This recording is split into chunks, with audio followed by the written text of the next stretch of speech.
Good evening, friends.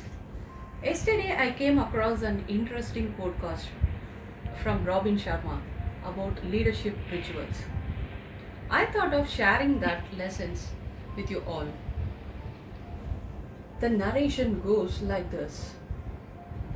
I could not believe that I had accepted to meet my friend Julian, who is my friend, philosopher, and guide.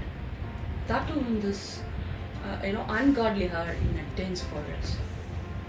When I got into the forest, to my surprise, there was no one near to my side. I started walking towards it. I could still feel the stiffness in my spine. There was a beautiful fragrance of cedar and pine that surrounded me. It gave me a lot of happiness, and I could recollect the childhood memories of trekking along with my dad during that instance. I came across a big pine tree with a map struck in violinist trunk. When I went close towards it, it gave me the route, and I remember Julian instructing me to follow the directions which he had put on his way. And the instruction goes like this. You have to start walking towards the north for a mile, and you will find a stream over there. Keep continuing for 1.5 mile more than that, and you will find the final resting place. I got this into my mind and I started walking. After 30 minutes of walking, my heart started beating heavily, and I could see the sweat flowing out and touching the forest ground. But I reminded myself I have always been a person who have never given up. And my dad also said very often to me that if one person had to win and make good success, he have to adapt 4 characteristics. Like you have to be disciplined, passion enough, and you have to be persistent, and you should be patient enough to follow through your heart. So I remembered all this learning and continued to walk. From distance I heard a small noise. It was initially soft, but all of a sudden it started coming out so heavily. It sounded like some animal was rushing heavily through the bushes. I thought something like raccoon or fox must be running through the bushes and cracking the twigs on its way. But to my surprise, I saw a humanly figure carrying a long stalk of wood. Immediately I turned away in the opposite direction and started running. My heart was filled with a lot of fear, and I kept running and running. After a mile, when I turned back, there was nobody following me. Immediately I got collapsed and I lay down on the ground. After a few minutes, when I opened my eyes, I realized I was surrounded by a beautiful bright flowers and green leaves. And I could see a beautiful orange colored tinted sky wherein the sun was resting down slowly behind the clouds. How many times God has given me such an opportunity, but I had never utilized them. I have never had an opportunity to enjoy such a beautiful scenery in my life. This sense gave me a lot of hope, and I immediately stood up. I reminded myself, I am the CEO of $2 billion company, and I have a family, who is waiting for me at the home.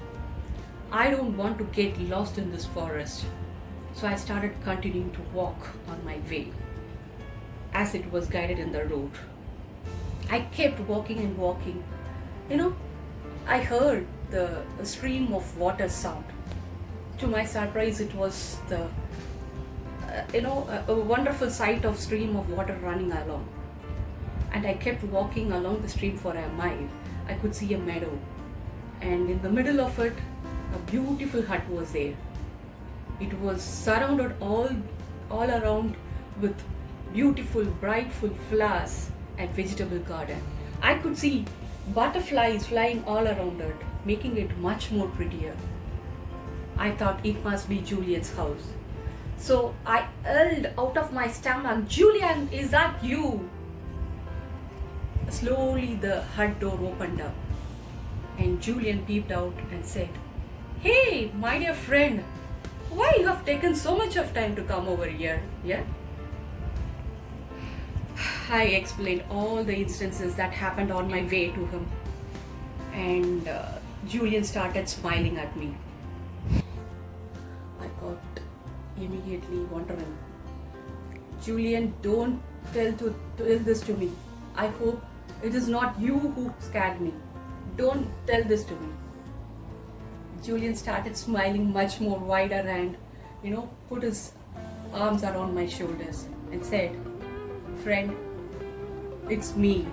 I was trying to grab the wood stake to renovate my hut, and I never came out with an intent to, scare you.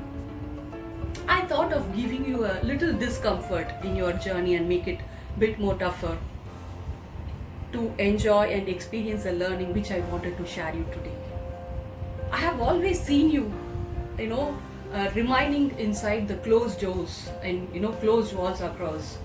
And you are a person, or you are a creature of routine. Sorry to say this, my dear friend Robin, you are a creature of routine.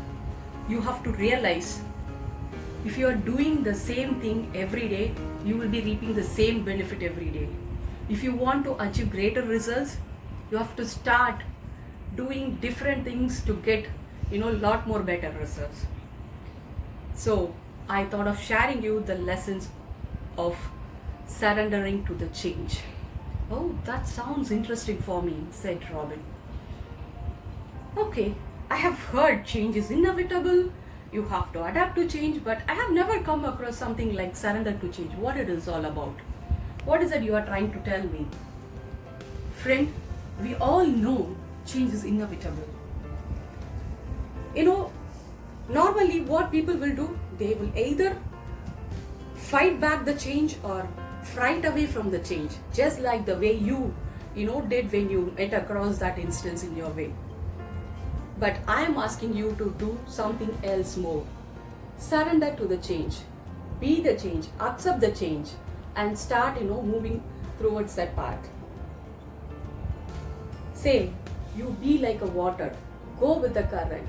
Follow the path so that, you will definitely reach your destiny.